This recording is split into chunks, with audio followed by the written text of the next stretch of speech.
Better than, worse than, who's to say? It's safe to say that everyone on this list has done some horrific things. Here are the top 10 evil people in history worse than Jeffrey Dahmer. Starting off in our number 10 spot, we have Israel Keyes. Israel is quite a prolific serial killer and truly is a terrifying person. While everyone on this list is horrible, Israel is particularly scary because of the fact that he had no MO or type. He just killed at random. In fact, he was so prepared for these random crimes that he left kill kits all over the United States so that he would be prepared for whenever whoever he chose crossed his path. It isn't quite clear how many of these crimes he committed, and many missing persons reports that are still open could potentially be linked to him. It is said that Israel had a sort of admiration and obsession with other prolific serial killers like Ted Bundy or Robert Hansen. He even said, quote, "I probably know every single serial killer that's ever been written about. It's kind of a hobby of mine." In March of 2012, Israel was finally apprehended and was to stand trial for his crimes, but unfortunately, while awaiting trial, he went on to take his own life. He left behind a note and a drawing of 11 skulls, which led authorities to believe that this may be the number of victims that he had.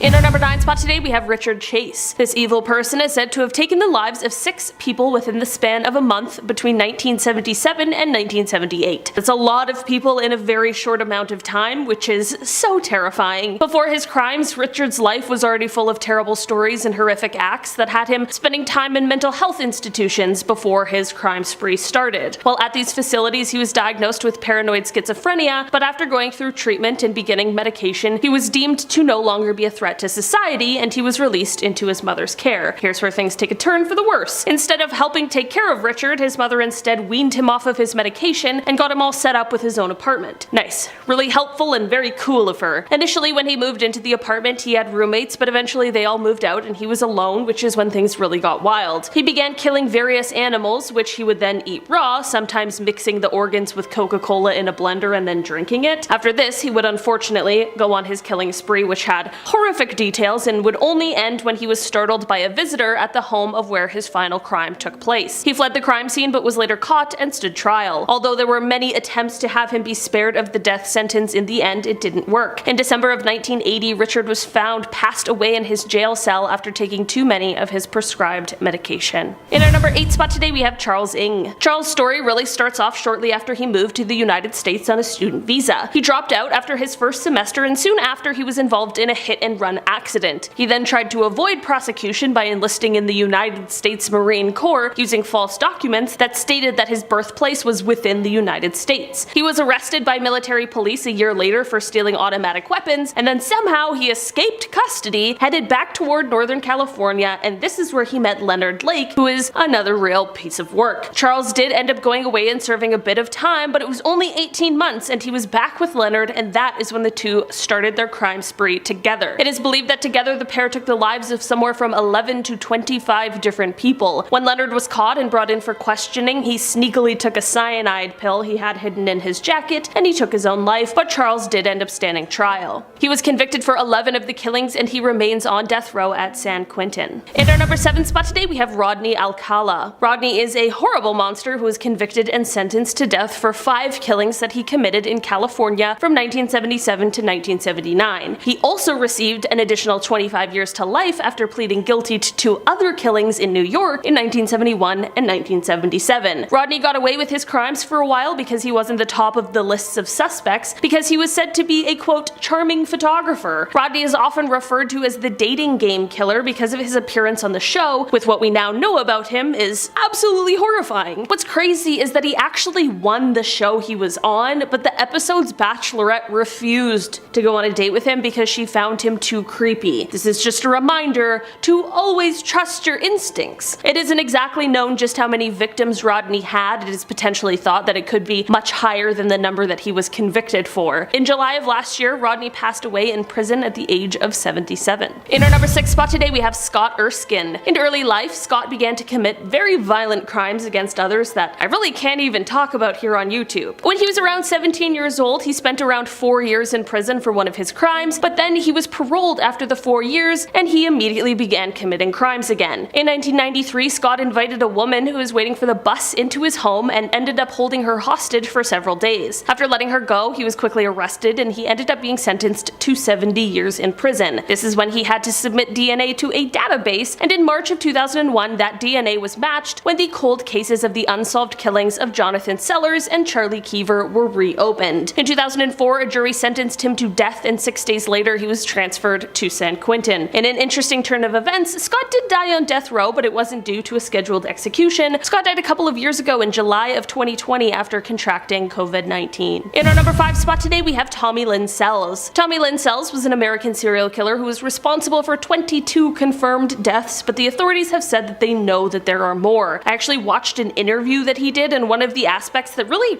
creeped me out about him while watching him talk about his crimes is how you can tell that he committed these crimes because he wanted to. He just wanted to, and he liked it. In the end, Tommy was caught because of someone who survived his attack in the most incredible way. She was able to go on and give such a good description of him that it led to his capture, and she was able to positively identify him. Not only did she save her own life, but who knows how many others in the end. Tommy and his crimes were deemed so horrific that he did end up receiving a death sentence. While in jail, he said that there wasn't one day that went by where he didn't think about, quote, the one that got away. Tommy's life came to an end when he was executed on April 3rd, 2014. In our number 4 spot today, we have Gary Ridgway. This horrible human being is also sometimes known as the Green River Killer, and his crimes took place somewhere between 1982 to potentially as recent as 2001. He was convicted for 49 crimes, but he confessed to an unbelievable 71, which makes him the second most prolific serial killer in the United States in terms of confirmed killings. Most of his victims were either sex workers or women in other vulnerable circumstances, and through DNA profiling evidence in 2001, authorities were able to connect him to 4 of his crimes. From there, they made a deal with him where they would spare him the death sentence in exchange for the disclosure of all of the locations of all of the missing women. Gary took the deal and was spared the death sentence, and instead was sentenced to life without the possibility of parole. He remains in prison and is currently 73 years old. In our number 3 spot today, we have Chester Turner. Chester is an American serial killer who, on April 30th, 2007, was convicted of taking the lives of 11 women in the Los Angeles area, and on June 19th, 2014, he was convicted of 4 more that they were able to tie back to him. He has been referenced to by prosecutors as one of the most prolific serial killers in the city's history, and if you know Los Angeles' history with things like that, that is not something to take lightly. I mean,